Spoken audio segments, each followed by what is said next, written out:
प्रिय सदगुरुदेव भगवान की जय। आज पूरा दुनिया दरिद्र है, एक से एक धनवान मंदिर में जाके और कुछ मांग रहा है। निर्धन कुछ धन चाहे, धनिक चाहे विशेष, विशेष ओहु विशेष चाहे और ओबंग चाहे नरेश, नरेश चाहे इंद्रपात, इंद्र चाहे रणजीत, असुर चाहे सुरपति बनन को ये तृष्णा का रीत। ये तृष्णा की चपेट में सारा पृथ्वी पड़ी है और कुछ चाहिए।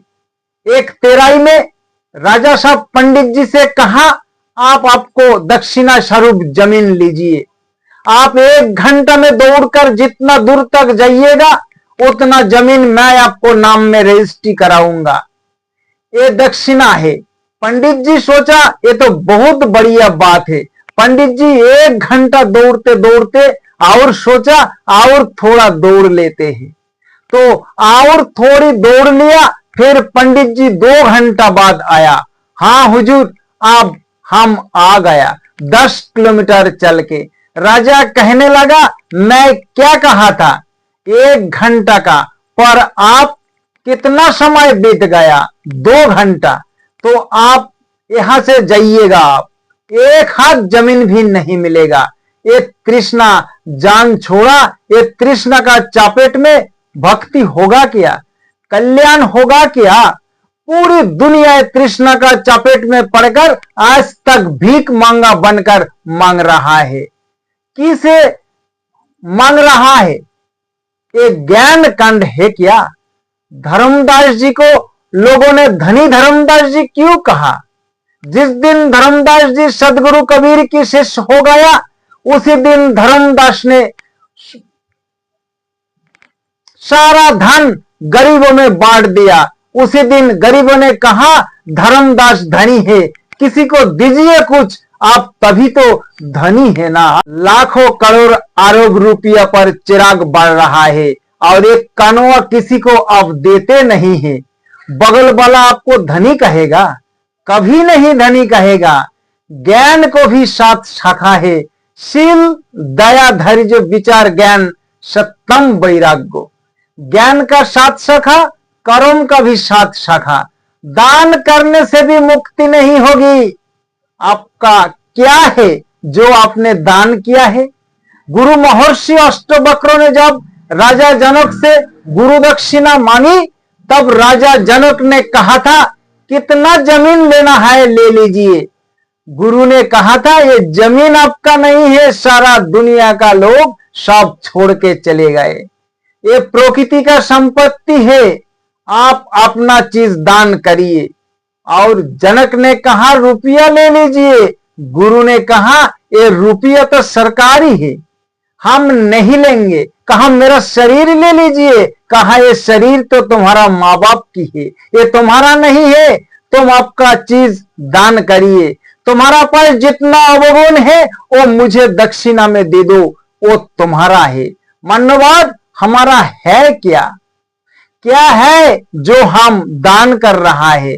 हरिश्चंद्र जैसा हरिश्चंद्र जैसा दानी को अंत में क्या हुआ मालूम है? सब कोई हरिश्चंद्र की दान सबको सुना के कहते हैं दान करो। इतना बड़े दानी को अंत में डोम को हाथ में बेचना पड़ा, और राजा बलि जैसा दानी को अंत में 1 लात में पताल जाना पड़ा, और राजा निरीख ऐसा दानी को गिरगिट जैसा जोनी मिला है।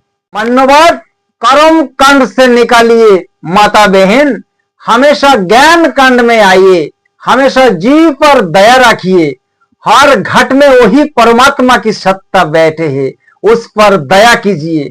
आप बकरी पाल पाल कर कटा रहा है और भोले बाबा को जल चढ़ा रहा हो, जीव को यहाँ हत्या कराते हो और उधार जाके जल चढ़ाते हो गया क्या कल्याण का मार्ग?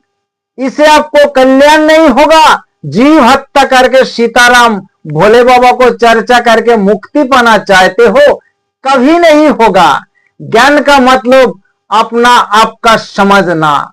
हर घट में परमात्मा की तथ्य बैठे हैं।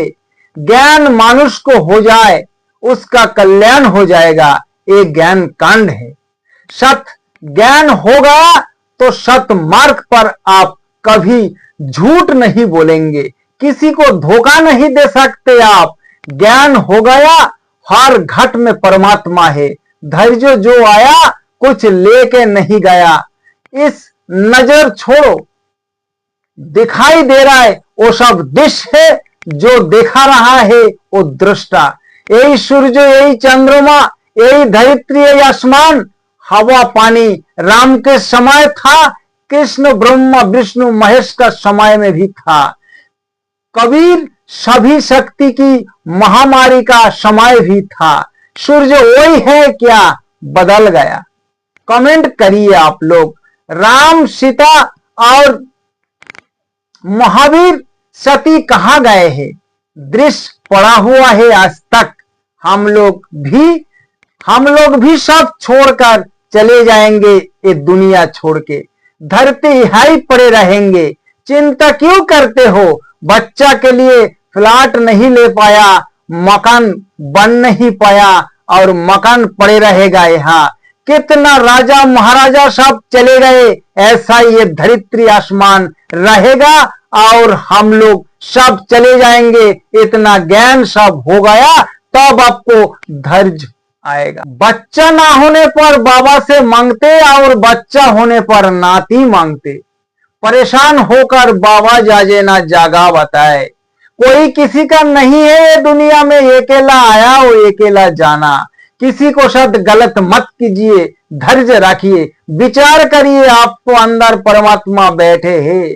विचार आ गए मौसी और फुआ नाना नानी, बच्चा बच्ची और छोटे है तो बेटी और जवान है तो बहन है, फिर माँ है और दादी नानी है। कोई गलत काम उसके पास नहीं होगा। विचार आ जाए तो दारू पिएंगे आप, मांस खाएंगे आप, दलाली घुसखोरी नहीं करेंगे आप। ये मुक्ति का मार्ग है। ज्ञान होगा आपको अंदर तब आप वैराग ले लेंगे। अंतिम परिणाम होगा विवेक होगा फूल और मोक्ष होगा फल। ये शरीर में आना जाना बंद हो जाएगा आपका। ये दो दुख से गर्भ में बार बार आना और श्मशान घाट में बार बार जाना।